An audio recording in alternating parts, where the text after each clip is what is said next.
Moments like this are now rare for President Assad, but for his supporters at least, more welcome than ever.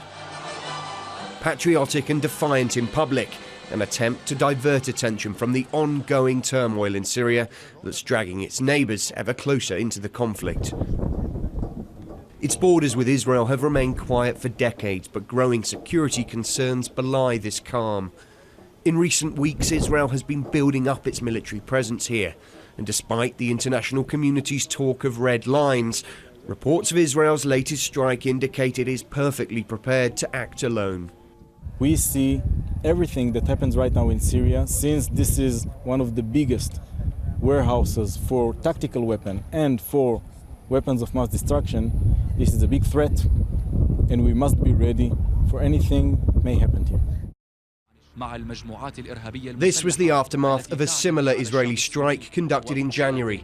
It was said to be a convoy of anti-aircraft missiles bound for Hezbollah in Lebanon. Officials suggest that the latest incident was targeting a similar shipment, proof that Israel is determined to act to stop not just chemical but strategically important weapons getting into the wrong hands. This willingness to go it alone will concern President Obama and the US State Department. They've said that while the latest reports of massacres by Syrian troops are horrific, hard proof of chemical weapon use will be needed before they consider committing to an intervention.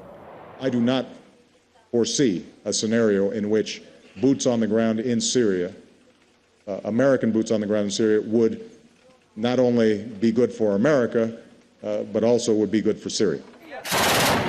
It's clear that as the violence of Syria's civil war rumbles on, so too does the international disagreement over how best to respond.